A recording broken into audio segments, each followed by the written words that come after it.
आज मैं आपके बीच एक ऐसे विषय पर अपने अनुभव को साझा करने के लिए आया हूँ जो ग्राम पंचायत के विकास और आपके कार्यों से जुड़ी हुई है। ग्राम पंचायत स्तर पे समय समय पर विभिन्न प्रकार की चुनौतियाँ देखने को मिलती हैं और उसमें एक प्रमुख है दैवीय आपदा, जिन्हें हम बाढ़, सूखा, ओलावृष्टि, आग, भूकंप इन सभी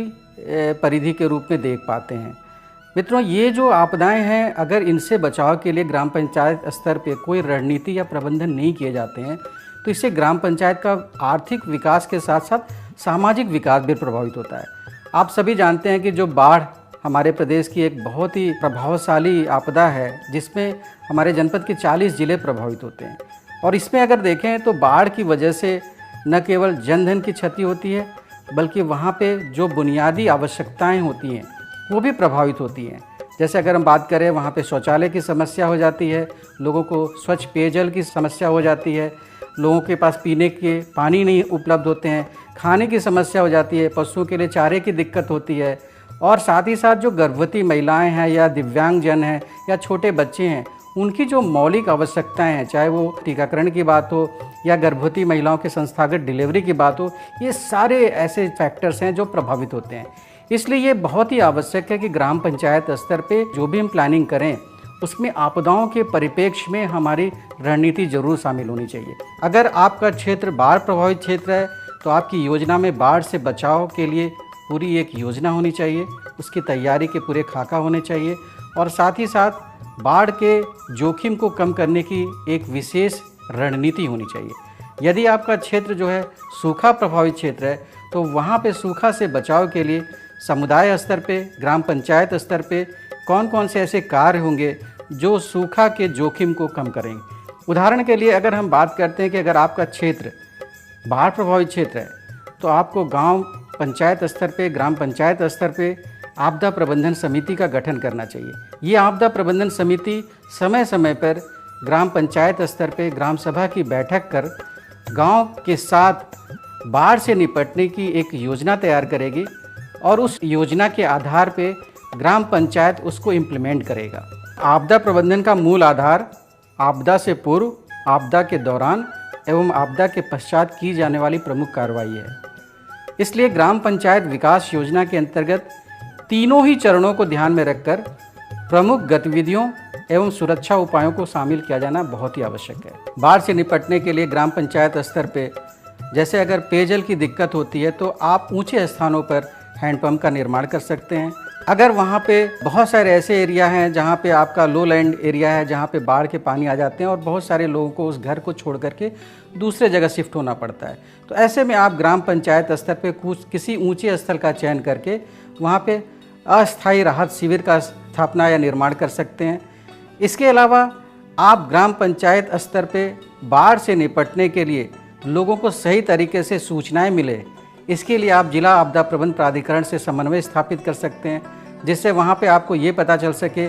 कि नदियों का जलस्तर किस लेवल पे है और पिछले कुछ दिनों में जो मानसून की बारिश हुई है उससे नदियों पर क्या प्रभाव पड़ेगा या कौन कौन से ऐसे क्षेत्र हैं जहाँ पे बाढ़ की संभावना हो सकती है। तो ये जो सूचनाएं आपको जिला आपदा प्रबंधन प्राधिकरण से समन्वय करके मिलेगी, इससे आप ग्राम पंचायत स्तर पर लोगों को व्हाट्सएप ग्रुप के माध्यम से या एसएमएस के माध्यम से समय रहते उनको सूचित कर सकते हैं, जिसकी वजह से लोग बाढ़ से पहले अपने लेवल पर अपने जानवरों को, अपने अनाजों को सही जगह पे सुरक्षित कर पाएँ और साथ ही साथ अपने आप को भी सुरक्षित कर सकें। इसी तरह से अगर हम देखें तो बाढ़ के दौरान बहुत सारी दिक्कतें आती हैं। लोगों के पास खाने के सामान नहीं होते हैं, लोगों के पास पीने के पानी नहीं होते हैं। ऐसे में आप ग्राम पंचायत स्तर पर एक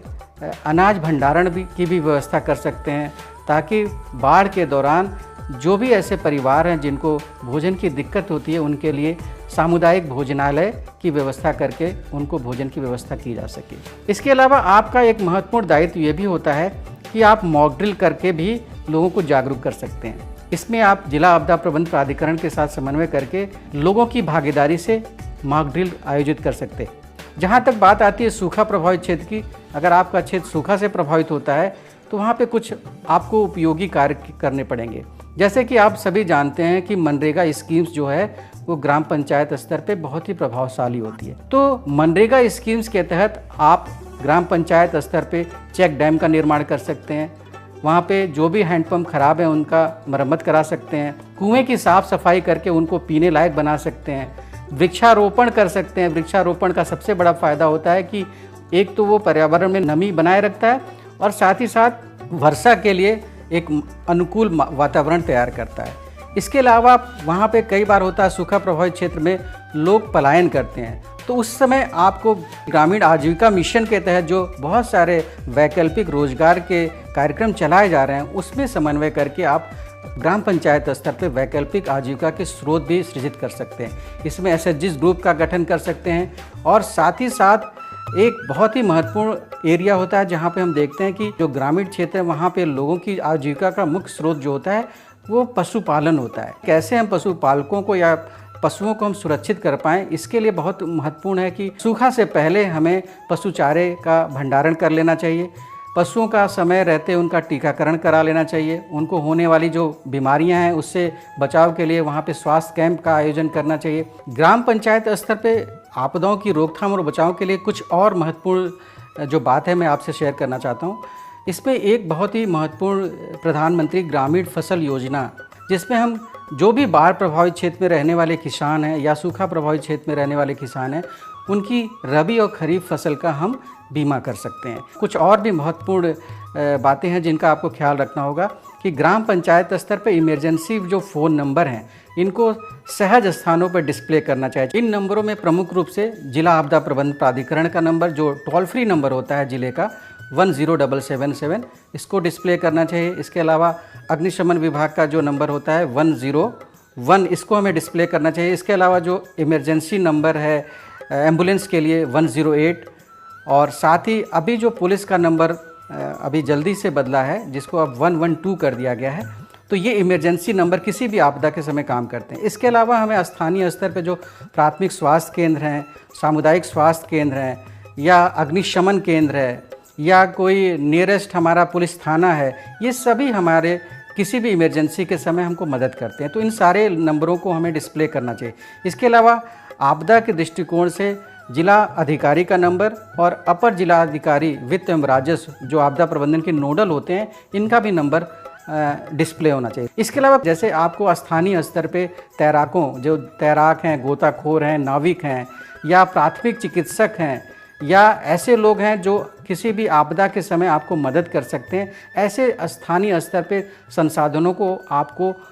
तैयार रखना चाहिए और इनकी सूचनाएं भी आपको ग्राम पंचायत स्तर पर उपलब्ध होनी चाहिए। आपदा के समय बहुत सारे ऐसे संसाधन होते हैं जो उपयोगी होते हैं, जैसे नाव है, राफ्ट है, इसके अलावा स्ट्रेचर है, मेगाफोन है, इमरजेंसी लाइट्स हैं, टेंट के सामान हैं, इसके अलावा प्राथमिक चिकित्सा किट है, अग्निशमन से बचाव के लिए फायर एक्सटिंग्विशर्स हैं या रेत से भरी बाल्टी है, ये या रस्सी की बहुत इंपॉर्टेंट रोल होती है, सीढ़ियों की आवश्यकता पड़ती है आपदा के समय। ऐसे संसाधनों को भी इसकी सूची तैयार करके आपको ग्राम पंचायत स्तर पर रखनी चाहिए। अगर आप ग्राम पंचायत के विकास की बात सोचते हैं तो आपदाओं को आपको ध्यान में रखना होगा और आपदाओं के परिप्रेक्ष्य में आपको ग्राम पंचायत की योजना बनानी होगी। और ये जो ग्राम पंचायत की विकास योजना है इसमें आपदा से संबंधित जोखिम को अगर आप इंटीग्रेट कर लेंगे, ग्राम पंचायत योजना के अंतर्गत सम्मिलित कर लेंगे, तो निश्चित रूप से वो जो ग्राम पंचायत का विकास होगा वो अस्थायी विकास होगा। ग्राम पंचायत स्तर पे जो होने वाले जान माल की क्षति है उसको भी काफ़ी हद तक आप कम कर पाएंगे। एक बहुत ही महत्वपूर्ण चीज़ होती है कि ग्राम पंचायत स्तर पे लोगों को जानकारी का अभाव होता है, तो लोगों की जानकारी के लिए आप बहुत सारे ऐसे टूल्स हैं जिसको आप यूज़ कर सकते हैं। जैसे ग्राम पंचायत स्तर पे आप बाढ़ के दौरान क्या करें क्या ना करें, ऐसे एक आईसी जो मटेरियल होते हैं या दीवार लेखन के माध्यम से पिक्टोरियल आप दीवारों पर प्रिंट करा करके लोगों को एजुकेट कर सकते हैं। आकाशीय बिजली से बहुत सारे लोगों की जान जाती है